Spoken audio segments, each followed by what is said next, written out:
Hello everyone. So students, మనం ఎంత బాగా ప్రిపేర్ అయినా కూడా ఇప్పటివరకు రాసిన కొన్ని ఎగ్జామ్స్ లో మనం ఎన్నో కొన్ని కొన్ని మిస్టేక్స్ చేస్తుంటాం, తెలియకుండా కొన్ని మిస్టేక్స్ చేస్తుంటాం, రైట్? సో బట్ ఈ వీడియోలో మనం రేపు పొద్దున్న రాయబోయే ఫైనల్ ఎగ్జామ్స్ లో ఎలాంటి మిస్టేక్స్ ని అవాయిడ్ చేయాలి, మనం తెలిసి చేసే కొన్ని మిస్టేక్స్ కొన్ని ఉంటే తెలియకుండానే అసలు ఇది మిస్టేక్ అని వేరే వాళ్ళు చెప్పే వరకు మనకు తెలియని మిస్టేక్స్ ఉంటాయి. And at the same time వీటితో పాటుగానే ఇంకా ఏం చేస్తే మన మార్క్స్ 4 to 5 మార్క్స్ వరకు, 10 మార్క్స్ వరకు గెయిన్ చేసుకోవచ్చు, అలాంటి 5 సీక్రెట్ ఎగ్జామ్ హ్యాక్స్ ని కూడా ఇది వీడియోలో మనం డిస్కస్ చేయబోతున్నాం. So are you all ready? So guys, without wasting time, let's get started. This is Gayatri Patel, your master teacher for physics. And also guys, ఇక్కడ ఫర్ ఎగ్జాంపుల్ ఇప్పుడు నేను మిమ్మల్ని అడిగానే అనుకోండి, రెగ్యులర్ గా మనం ఎగ్జామ్ లో చేసే కామన్ మిస్టేక్స్ ఏంటంటే, ఇప్పుడు మ్యామ్ నేను రైటింగ్ చాలా స్లోగా రాస్తాను, సో దానివల్ల అన్ని క్వశ్చన్స్ అటెంప్ట్ చేయలేను అని కొంతమంది అంటే, మ్యామ్ నేను రైటింగ్ చాలా స్పీడ్ గా రాస్తా, దానివల్ల కొన్ని మధ్యలో వర్డ్స్ మిస్ అయిపోతుంటాయి, సో ఇది ఒక ప్రాబ్లం అని చెప్తారు. ఇంకొకటి హ్యాండ్ రైటింగ్, ఇక్కడ రైటింగ్ స్పీడ్ కాదు, hand writing is the problem అని మీరు ఫీల్ అవుతారు. But guys, let me tell you one thing. ఇక్కడ మీరు రాసేది మీరు ఎంత బాగా కుదిరించి రాస్తున్నారు, ఎంత బాగా ప్రింట్ వేసినట్టుగా రాస్తున్నారు అనేది మ్యాటరే కాదు. మీరు రాసింది ఎగ్జామ్ కరెక్షన్ చేసే టీచర్ కి అర్థమవుతుందా లేదా అనేదే మ్యాటర్. కాబట్టి మీ రైటింగ్ ఎలా ఉన్నా కూడా జస్ట్ లెటర్స్ ని కరెక్ట్ గా ఐడెంటిఫై చేసేలాగా దూరంగా రాయండి. ఎట్ ద సేమ్ టైం మీకు లైన్స్ ఇస్తే లైన్స్ లాగా, లేకపోతే వాళ్ళకి కొంతమందికి రూల్డ్ బుక్లెట్స్ ఉన్నాయి, కొంతమంది ప్లేన్ ఉన్నాయి అంటున్నారు కదా. సో ప్లేన్ ఉన్నప్పటికీ కూడా మీ లైన్స్ ఏ లైన్ దగ్గర స్టార్ట్ చేసింది అదే లైన్ దగ్గర ఎండ్ అయ్యేలాగా చూసుకోండి, నీట్ గా ఉండేలాగా ప్రెజెంట్ చేయండి.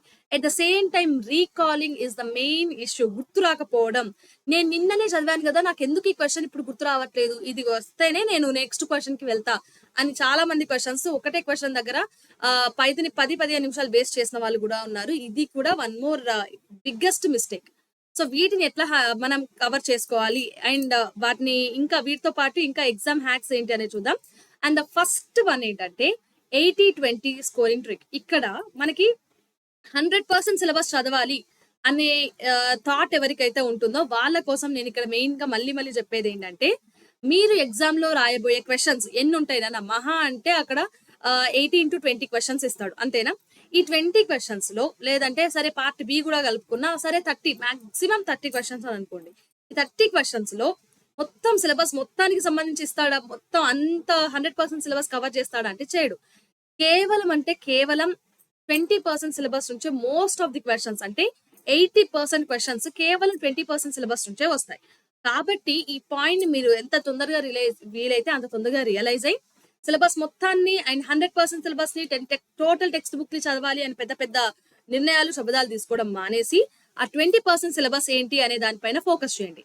మీకు ఈ పాయింట్ ఏది important point ma'am, important syllabus ఏంటి అని తెలుసుకోవాలనుకుంటే మన వేదాంత తెలుగు 8 and 10 లోనే చాలా వీడియోస్ చేసాం నాన్న, ఇంపార్టెంట్ క్వశ్చన్స్ అని, లేకపోతే ఫైనల్ స్ట్రాటజీ వీడియోస్ అని. సో వాటిలలో మీరు ఈ సిలబస్ ని తెలుసుకోవచ్చు.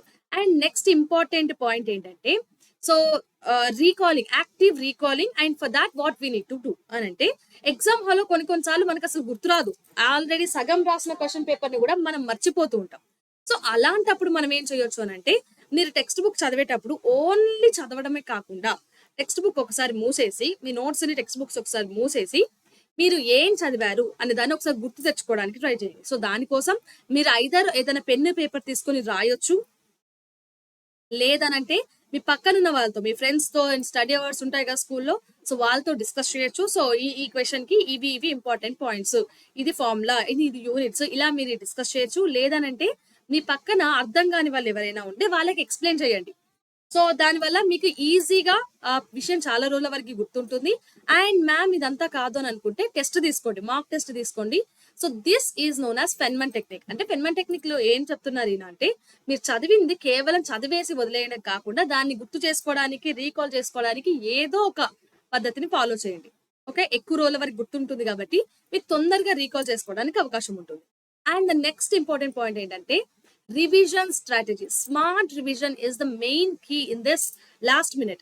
సో ఇక్కడ స్మార్ట్ రివిజన్ కోసం ఏమేం చేయొచ్చు మ్యామ్ అని అంటే, ఐదర్ మీరు ఫ్లాష్ కార్డ్స్ అయినా యూజ్ చేయొచ్చు ఫర్ ఇంపార్టెంట్ క్వశ్చన్స్, లేదు అని అంటే మన వేదాంత తెలుగు 8 ఇచ్చిన షార్ట్ నోట్స్ అయినా ఉంది, లేదంటే స్కూల్లో మీకుగా ప్రిపేర్ చేసుకున్న షార్ట్ నోట్స్ అయినా ఉంది, దాన్నైనా రివైజ్ చేయండి.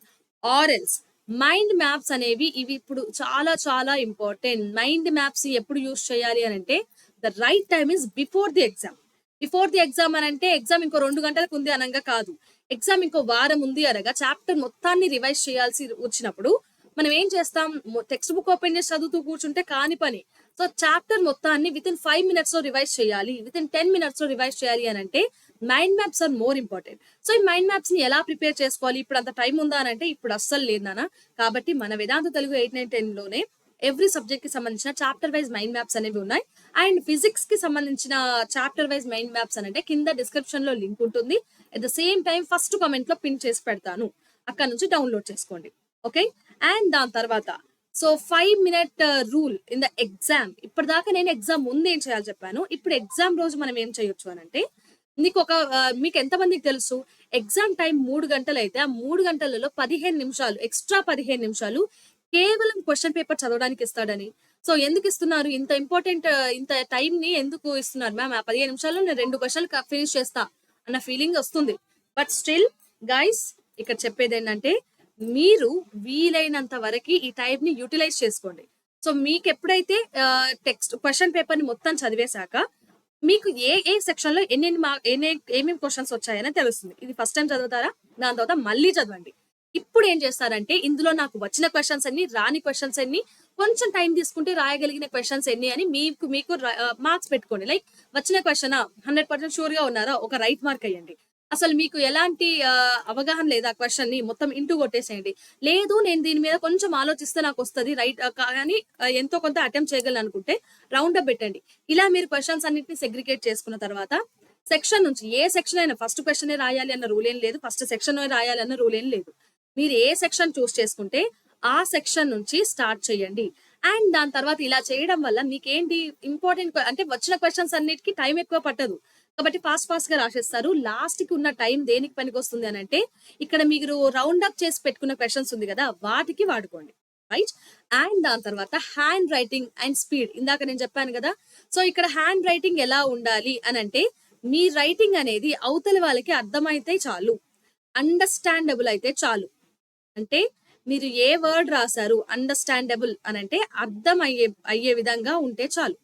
అండ్ స్పీడ్ విషయానికి వస్తే మీరు ఒక యావరేజ్ స్పీడ్ మెయింటైన్ చేయండి, మరీ ఫాస్ట్ గా కాదు, మరీ స్పీడ్ గా కాదు.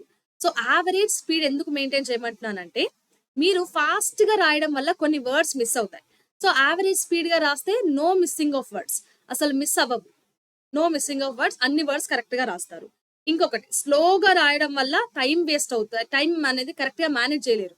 సో యావరేజ్ స్పీడ్ లో రాయడం వల్ల టైం మేనేజ్ చేసుకోవచ్చు మీకు. ఓకే, మరీ లేట్ గా రాసినప్పుడు వేస్ట్ అయ్యే టైం కన్నా ఇది బెటరే. ఇంకొకటి నీట్ హ్యాండ్ రైటింగ్ వస్తుంది, నీట్ గా రాయగలరు. ఓకే, సో ఇన్ని లాభాలు ఉన్నాయి మీరు యావరేజ్ స్పీడ్ లో రాస్తే. మరీ ఫాస్ట్ గా రాయొద్దు, మరీ స్పీడ్ గా రాయొద్దు, ఒక బ్యాలెన్స్డ్ స్పీడ్ అనేది మెయింటైన్ చేయండి. అండ్ వీటితో పాటు బోనస్ ఏంటంటే కట్ చేసేటప్పుడు ఇప్పుడు ఒకవేళ రాంగ్ వర్డ్ రాశారు, ఫర్ ఎగ్జాంపుల్ ఫర్ రాయబోయ్ ఫ్రమ్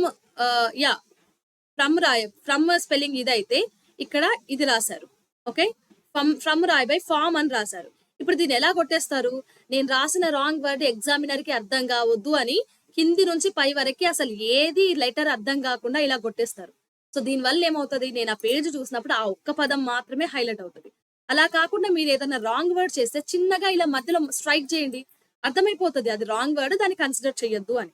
ఓకే, ఇది ఒక పాయింట్. ఇంకొకటి question paper, question numbers and margins, ఇది ఖచ్చితంగా గుర్తు పెట్టుకొని మరీ వేయాల్సిన థింగ్. ఇది మనకి మార్జిన్ ఇటువైపు వస్తుంది కదా, సో మీరు క్వశ్చన్ నెంబర్స్ అన్ని ఇటువైపు రాయాలి, ఇటువైపు క్వశ్చన్ పేపర్స్ అన్ని రాసి దీని మధ్యలో పాయింట్స్ ఉంటాయి కదా, పాయింట్స్ కానీ లేకపోతే సబ్ నెంబరింగ్ కానీ ఇక్కడ మీరు ఇవన్నీ ఇటువైపు ఇవ్వచ్చు. నెక్స్ట్ దాని తర్వాత న్యూమరికల్స్ రాసేటప్పుడు units are very very important. Because మనకి మీరు హైలైట్ చేస్తారు న్యూమరికల్స్, మ్యాథ్స్ కానీ ఫిజిక్స్ కానీ న్యూమరికల్ రాసిన తర్వాత లాస్ట్ ఆన్సర్ ని హైలైట్ చేస్తారు కదా, ఆ హైలైట్ చేసినప్పుడు యూనిట్ కనుక లేకపోతే హాఫ్ మార్క్ పోతుంది. ఎందుకు మనం పోయి హాఫ్ మార్క్ ని పోగొట్టుకోవడం, ఖచ్చితంగా న్యూమరికల్స్ రాసినప్పుడు మా యూనిట్స్ కూడా గుర్తుపెట్టుకొని రాయండి. ఇంకొకటి మన పేజీలు నింపేస్తాం, అందులో చాలా బన్నబూతులు ఉంటాయి, స్పెల్లింగ్ మిస్టేక్స్ ఉంటాయి, మనం ఏదో కల్పించి రాసిన స్టోరీలు కూడా ఉంటాయి. అవన్నీ మనకు ఎగ్జామినర్ దాకా పోవద్దు. కానీ మనకి ఇంపార్టెంట్ క్వెషన్స్ కి ఇంపార్టెంట్ పాయింట్స్ మాత్రమే హైలైట్ అవ్వాలి అని అనుకుంటే, సో కీవర్డ్స్ ఉంటాయి ప్రతి క్వెషన్ లో. ఇది దీనికోసం మాత్రమే ఈ క్వెషన్ అడిగాడు అన్న కొన్ని కీవర్డ్స్ ఉంటాయి కదా, వాటిని హైలైట్ చేయండి. దీనికోసం హైలైట్ చేయడం కోసం కలర్ పెన్స్, స్కెచ్లు, లేకపోతే గ్లిటర్స్ ఇవన్నీ వాడాల్సిన పని లేదు. మీరు బ్లూ తో రాస్తే బ్లాక్ తో హైలైట్ చేయండి, బ్లాక్ తో రాస్తే బ్లూ తో హైలైట్ చేయండి. లేదు మ్యామ్ బ్లాక్ నాట్ అలౌడ్ అనుకుంటే పెన్సిల్ తో హైలైట్ చేయండి. ఓకే, దాని తర్వాత డిఫరెన్స్ క్వశ్చన్స్ వస్తాయి. So difference between concave mirror and convex mirror, లేకపోతే difference between virtual image, real image, difference between resistance, resistivity, ఇలాంటి క్వశ్చన్స్ అడిగాడు అనుకోండి, అప్పుడు ఏం చేస్తారు, ఒక టేబుల్ కొట్టి ఇక్కడ ఒక హెడ్డింగ్, ఇక్కడ ఒక హెడ్డింగ్ రాసి కింద మధ్యలో రాసే స్టఫ్ మొత్తాన్ని ఒక పారాగ్రాఫ్ లాగా రాకుండా పాయింట్స్ వైజ్ గా రాయండి. అది కూడా లైన్ బై లైన్ వదిలిపెట్టుకుంటూ రాయండి. So then these tricks and hacks will help you to gain more marks in the exam. Okay, so ఎవరు కూడా ఈ మిస్టేక్స్ చేయొద్దు, రిపీట్ చేయొద్దు, అండ్ వీటన్నిటిని గుర్తు పెట్టుకొని ఎగ్జామ్ రాస్తారని అనుకుంటాను. ఇంకా ఎగ్జామ్ హాల్లో ఏమైనా ప్రాబ్లమ్స్ అవుతున్నాయి అని అంటే వాటికి సంబంధించిన వీడియోస్ కూడా వస్తాయి. సో నర్వస్ గా ఉండకండి, మీరు ఫుల్ గా కంప్లీట్ చేశారు, అదే కాన్ఫిడెన్స్ తో ఎగ్జామ్కి వెళ్ళండి. Okay, bye guys, and also all the best for your exams.